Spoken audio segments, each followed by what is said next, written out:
And we have some exciting news. We have some exciting news, and we're really grateful to have with us tonight a good friend of mine from the West Coast area. As you'll see in just a moment, it's still daylight over where he is. Jason Evert and Crystalina Evert, who run Chastity Project, have been phenomenal ambassadors of the message of chastity for over 20 years. Jason has spoken to his website still says that he's spoken to over 1 million people, but I know Jason, and I know that it's actually probably creeping closer to 2 million at this point. I'm waiting for when that tick is gonna change from 1 to 2. And so during that time, they've been speaking to people all over the world about the message of chastity. And in a particular way, teens and young adults at high schools and at universities all over the United States, as well as around the globe. Jason and Crystalina have written over 15 books. We collaborated on a couple of different projects, Theology of the Body for Teens way back in the day, and then an upgrade of that with the U program, U Life, Love, and Theology of the Body, and then also the Theology of the Body for Teens Middle School Edition. It's been awesome to be brothers with him and to be a brother to Crystalina and their fantastic family. And we wanted to invite Jason on tonight to be able to share about what he's been doing in his ministry the last number of years and move towards a special announcement. So Jason, are you with us? I'm with you, Brian. I can't apologize enough. We got the time zones mixed up. I'm in the parking lot of an amusement park with my kids, 5 kids in the car, thinking, okay, I'm going to get all their energy out of them. Then I'm going to get home, get dressed up for the Zoom call. And wow, we're in different time zones, apparently. So this is family life. My wife has a retreat this weekend, so I've got all 8 kids to myself.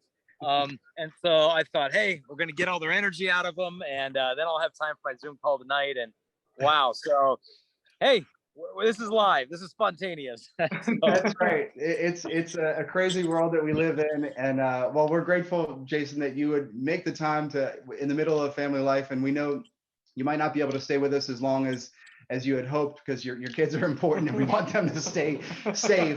But Jason, why don't you just, if you have a minute, to briefly share what's God been doing the last number of years with Chastity Project?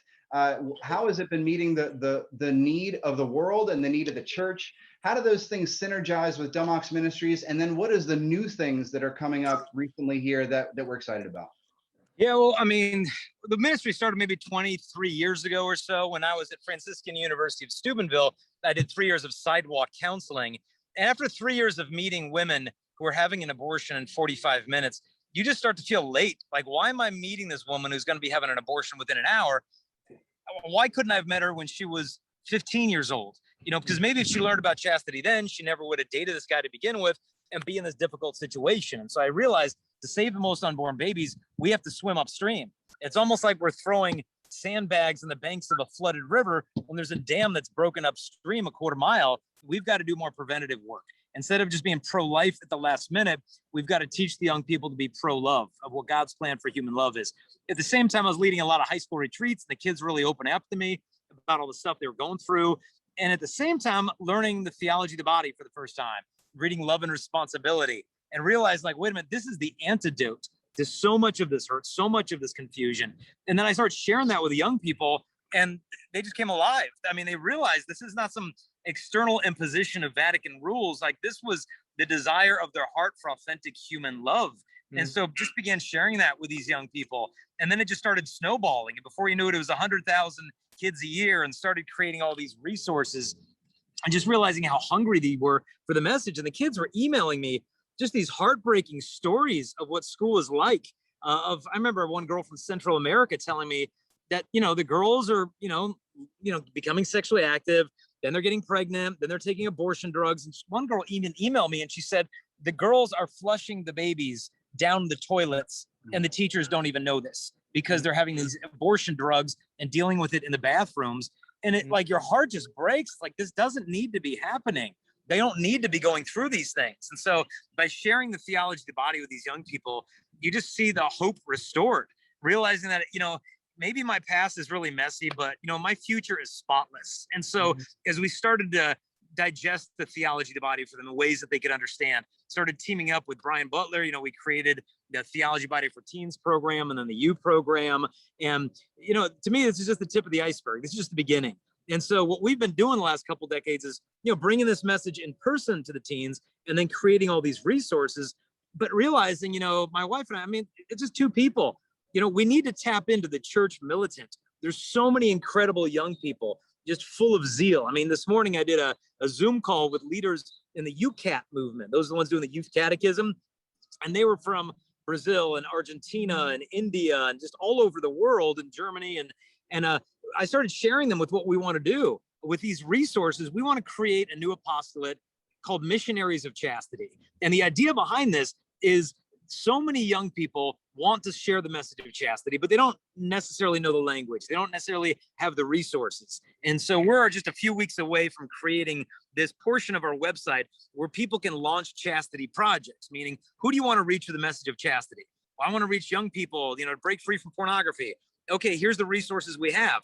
We'll create a GoFundMe page for you, and then we'll send those resources to you for free. We'll announce it on social media. People can donate to the project. We'll send you the resources. Then you use those things to evangelize. And we can do this all around the world, ship it anywhere on the four corners of the globe.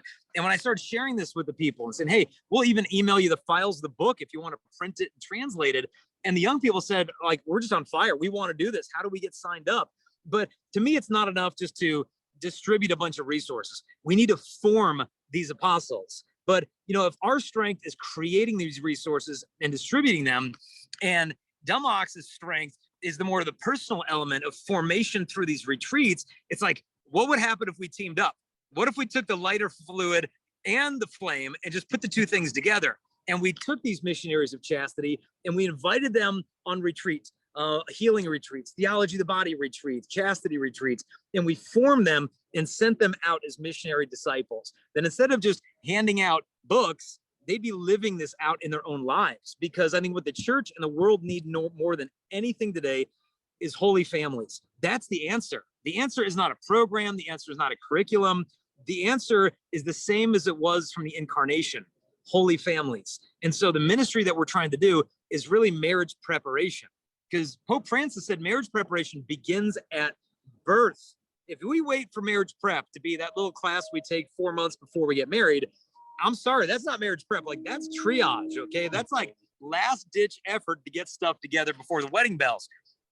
We got to be doing marriage prep for kids that are 16, marriage prep when they're 24, remote marriage prep, so that they're able to begin the vocations that God has created for them and plan that way. And so the idea of the synergy between, our love for St. John Paul II, a Marian love, a Eucharistic love, his love for young people. I think Brian's heart is much the same as mine. Let's just give these young people the truth. In a sense, giving them these resources is like being an arms dealer. We're giving them the ammo, but you also got to form the troops. And if we can form them and arm them, we can mobilize an army that's going to be able to take down all the lies that this world is throwing at these young people. So it's not about Brian. It's not about Jason. It's just about equipping the church militant to be as effective as they possibly can be. And so we're really excited to kind of merge together, the efforts of missionaries of chastity, to send those individuals over to Demox, to lead these echo retreats, to form these people, to send them as apostles into the modern world. So I'm just super excited about it because it just seems like Brian's mission really picks up where ours leaves off. And then instead of reinventing the wheel and trying to do this all on our own, let's just tag team. I've had people say to me, in your chastity work, are there other abstinence speakers out there? Do you have competition? I'm like, the other chastity speakers are not my competition. My competition is Playboy and Planned Parenthood. Once you confuse your teammates with your competition, the game is over and you have lost. But once you realize who your real teammates are in this work and you can collaborate, man, some beautiful things can happen. And so we're just super excited about this opportunity to team up with the amazing work that those guys have been doing over there and to see what God might have in store as we entrust this entire thing to Our Lady that she can make it fruitful. Absolutely, Jason. And we're so excited about this. And behind the scenes, as we've been talking over the last couple months, and poising for this partnership, I've shared about it. Obviously, our staff has been praying about it and talking about it and getting excited, and shared about it with our board of directors who've been getting excited. And a few of our our close friends and colleagues, I've kind of bounced things off of them. And whenever I've mentioned it, their eyes are lighting up and being like, whoa, you're going to collaborate. Just like Jason said, collaboration is the name of the game, not competition. And so we're really excited. And so we want to just put up on the screen for you real quickly what this is going to look like. So in a couple of weeks, Jason's and Kristalina have a conference that's called the Love Life Conference. And we're going to drop the link for that into the chat box if we can before the end of this broadcast. If we can't get it up there, we'll email it to you. But this is a virtual conference, May 14th to the 16th. There are a number of over 30 different presenters, I believe. Jason, is that correct? Yeah. And I'm speaking at that virtual conference, and my talk is actually How Far is Too Far. And along with all the people that will be gathering for that, thousands of people, Jason's going to be unveiling these Missionaries of Chastity, this program, this new launch. And at that exact point, going to be formally sort of like having this partnership take place. So I wanted to just show you. So on your screen, you should be able to see what Dumb Ox Ministries has been doing the last couple of, last couple of decades. Not sure if you can see this all quite properly here, but you'll see Dumb Ox Ministries down in the corner, hopefully. And we've got parish missions, we've got mentorship, we've got theology of the body trainings, and the talks that we're doing, retreats. And these retreats that we're most excited about is what Jason's been talking about. We've been doing this for 11 years, but we know that this is the best thing that we do. And we've been wanting to do it in a greater fashion. We've been wanting to grow it. We've been wanting to have it be more impactful for more young people so that they can go and be those authentic witnesses in the world, and no matter whatever their vocation might be. And if you've ever been to one of these, you know that there's seminarians there, there's priests there, there's religious there, there's consecrated virgins, there's single people, there's married couples. It's a microcosm of the church fully alive. And so that's really an exciting thing, but we need help. And so what Jason's been doing, as he was saying the last number of years, is all these talks all over the world and producing all kinds of resources with their books. And now this past year, the podcast, the Love is Boring podcast, which is really great. If you haven't heard that yet, you want to jump on their blogs. Lust is boring. Excuse me. Thank you. Lust is boring. Love is awesome. I got you. And during, they have all those resources, but again, wanting to be able to not just hand them into people's hands, but let those people be really formed in their hearts with the gift of this teaching. And so you've got Missionaries of Chastity and Echo Retreats. We want to pull these things together. And so we're going to be actively promoting the gift of Missionaries of Chastity. And Jason and Missionaries of Chastity are going to be actively promoting Echo Retreats and pushing these young people, or pulling these young people, encouraging these young people to come and be with us. It's going to be a mutually beneficial partnership that I can't tell you how excited I am about it. It's a really exciting time in our ministry. Jason, I know that you've got kids that are hopefully still alive in the minivan. We want to be able to let you go. Is there any final words that you want to say before you head off tonight? No, they've got the air conditioning. It's 95 degrees out here. They're the ones doing fine. No, but like, I'm with you. I'm just overjoyed at this because it just feels like something we're not grasping at. It just feels like something that's given. And through the discernment process, it's just been peaceful and joyful. And, you know, in my heart, like, the question is, would this be good for the church? And if so, then the answer is yes. I mean, you know, Brian and the folks at Dumb Ox, they're loyal sons and daughters of the church. And it's just beautiful to be able to partner with them with their gifts. And it's such a complementary partnership, in my opinion, that his strengths are our weaknesses. And what we've been doing for so many years can really come ablaze with this personal formation aspect. So, you know, it's just, you know, as I said, we're the arms dealers and you guys are forming the troops. And now let's send them out and see what they could do for the world. Like, I think G.K. Chesterton said, the family is the cell of resistance to oppression in the world.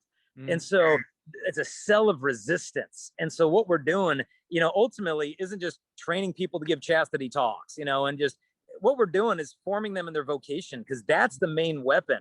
The weapon's the Holy Family. The weapon is the vocation, you know, and the more that we can form young people that on their wedding day, when they are asked by the priest, are you prepared to give yourself?